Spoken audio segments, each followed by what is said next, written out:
Salut, le fameux salut. Alors aujourd'hui, je voudrais revenir sur la vidéo que j'ai pu poster hier, Immigrer au Québec 2.0, par rapport à cette nouvelle du gouvernement du Québec qui a décidé d'ouvrir son programme PSTQ, programme de sélection des travailleurs qualifiés, à partir de juillet uniquement pour certaines personnes.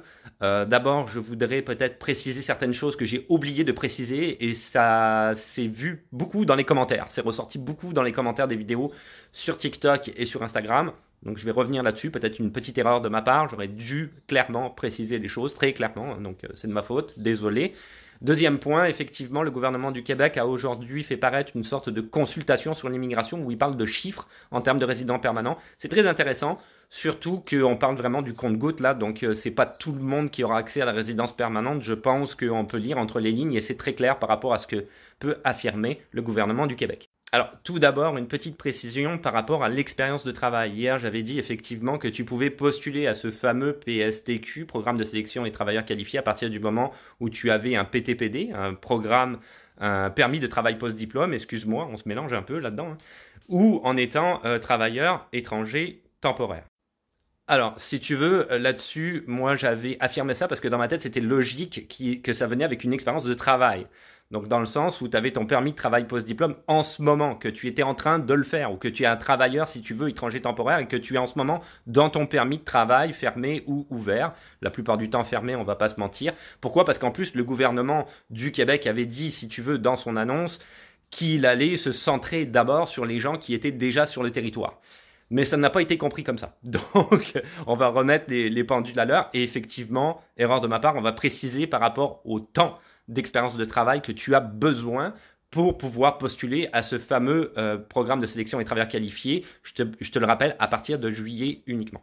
Donc, nous voilà en fait sur le site du gouvernement du Québec. Alors, je vais faire une vidéo explicative vers fin juin, début juillet, par rapport à ce programme-là très détaillé, mais on va quand même regarder pour l'expérience de travail. Le PSTQ se divise en 4 volets. Donc, tu as le volet 1, haute qualification, compétences spécialisées, compétences intermédiaires manuelles, profession réglementée, talent d'exception. 3 et 4, ces deux volets-là, j'en parlerai pas aujourd'hui, c'est très particulier, profession réglementée, infirmière, ingénieur, etc. Tu comprendras que c'est par rapport à un ordre professionnel. Et talent d'exception, ça porte bien son nom, c'est des jobs exceptionnels d'artistes ou autres, etc. Je ne rentrerai pas là-dedans. Le volet 1 et 2 sont quand même relativement intéressants, c'est par rapport à la classification nationale des professions. On va aller regarder ça ensemble. Le premier volet, c'est par rapport à faire 0, 1 ou 2. Donc ça veut dire des professions qui demandent quand même pas mal de diplômes, d'accord? Alors, pour faire 0, 1 ou 2, tu vois, ils te demandent d'avoir une expérience de travail rémunérée dans ta profession principale d'une durée minimale de 1 an, temps plein ou équivalent, au Québec ou à l'extérieur du Québec, ça marche aussi, acquis dans les 5 ans, faut que ce soit dans les 5 ans, précédant la date de présentation de ta demande. Donc tu peux avoir de l'expérience à l'extérieur du Québec, il n'y a pas de problème de travail. Donc par exemple, pour le PTPD, le permis de travail post-diplôme dont je parlais hier, ça pourrait fonctionner. Tu pourrais être en ce moment en permis de travail post-diplôme, il y a différents cas de figure. Tu pourrais avoir un permis de travail post-diplôme de 2 ans ou 3 ans, avoir déjà fait 1 an, pas de problème. Tu pourrais être en permis de travail en ce moment, avoir fini tes études ici au Québec, mais avoir eu de l'expérience de travail dans moins de 5 ans, si tu veux, dans ton pays d'origine et le faire valoir. Et encore une fois, ça pourrait marcher. Tu vois qu'il y a différents cas de figure. Fait que oui, avec le permis de travail post-diplôme, ça pourrait fonctionner. Ça dépend de la durée de ton expérience de travail naturellement. Ensuite, on a affaire 3, 4 ou 5, donc beaucoup moins de diplômes, je l'ai expliqué tout à l'heure. Donc là, on parle d'une durée minimale de 2 ans ce coup-ci, dont au moins 1 an au Québec. Il faut absolument qu'il y ait 1 an au Québec. Encore une fois, en tant que travailleur étranger temporaire ou en tant qu'étudiant ayant un PTPD, il faut que ça coïncide à ça, si tu veux. Effectivement, j'avais oublié de le préciser, c'est mon erreur. Si tu veux en savoir plus, petite promotion par rapport à mes réseaux sociaux dits informatifs, j'appellerais ça comme ça, tu me connais depuis le temps. Sur ma chaîne YouTube, tu trouveras une vidéo qui s'appelle Immigrer au Canada, la nouvelle classification des professions. C'est celle-là ici où j'explique en détail les faire, comment ça marche. Si tu la cherches et que tu la trouves pas, tu peux aussi aller dans la playlist procédure d'immigration, aller dans les premières vidéos, tu déroules un peu, tu vas la trouver immédiatement. Deuxième point, effectivement, je l'avais dit en début de vidéo, le gouvernement du Québec a un petit peu, si tu veux, mieux communiqué par rapport au, il le disent ici, lancement des consultations sur la planification pluriannuelle, tu vois, jusqu'en 2029. Nous voilà sur le site internet du gouvernement du Québec. Alors voilà, le gouvernement du Québec est vraiment centré là-dessus. Ils veulent, alors pour ma part, je te dirais que c'est démagogique, mais ça reste mon opinion personnelle, ok? Ils veulent vraiment une réduction, ils disent responsable du nombre de personnes titulaires de permis dans le programme des travailleurs étrangers temporaires et le programme des étudiants étrangers. Ils veulent littéralement baisser ça et baisser de beaucoup. Le gouvernement du Québec vu une baisse d'environ 13% en 2029 par rapport à 2024 du nombre de titulaires de permis dans ces deux programmes. Et comme il y a déjà beaucoup de monde à l'heure actuelle sur le territoire, ça veut dire qu'ils vont vraiment pas en donner beaucoup, d'après ce qu'ils disent en tout cas.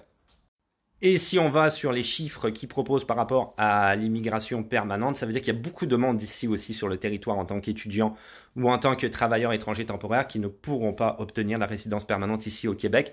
Donc tu vois, ils disent 3 scénarios de réduction des niveaux d'immigration sont proposés. Un premier scénario vise une réduction de 50% des niveaux d'immigration permanente par rapport à la moyenne des années 2019 à 2024 pour atteindre 25 000 personnes immigrantes admises annuellement. C'est très très peu, 25 000 vu le nombre de personnes qui est en ce moment sur le territoire en tant que résidents temporaires. Donc ça comprend les étudiants, les travailleurs.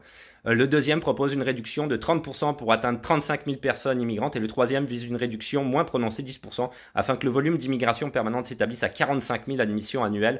On parle à l'heure actuelle de 50 000 et c'est déjà très très bas selon beaucoup d'experts économistes. Donc 45 000, c'est carrément risible. Donc tout ça pour dire qu'effectivement, ce qu'ils sont en train de lancer avec ce fameux PSTQ à partir de juillet, c'est ce que je disais en début de vidéo, le compte-gouttes, ils vont vraiment choisir qui ils veulent et il n'y aura pas beaucoup d'élus, quoi. Il faut pas se leurrer, à moins qu'ils changent d'avis. Pour le moment, ça va être comme ça. D'un autre côté, c'est pas très surprenant vis-à-vis du gouvernement du Québec parce que c'est la manière qu'ils ont de faire déjà depuis 1 an ou 2, même peut-être un peu plus que ça. Tu connais mon ressentiment par rapport au gouvernement. Si tu suis mes réseaux sociaux, je ne les aime pas du tout. Et je trouve leur politique en plus absolument inadéquate d'un point de vue social et économique ici, vu notre démographie très basse. Peu importe, je rentrerai pas dans les détails de tout ça. Je finis la vidéo, ça fait déjà 7 minutes que je parle là-dessus. Je te dis à plus. Merci de m'avoir écouté.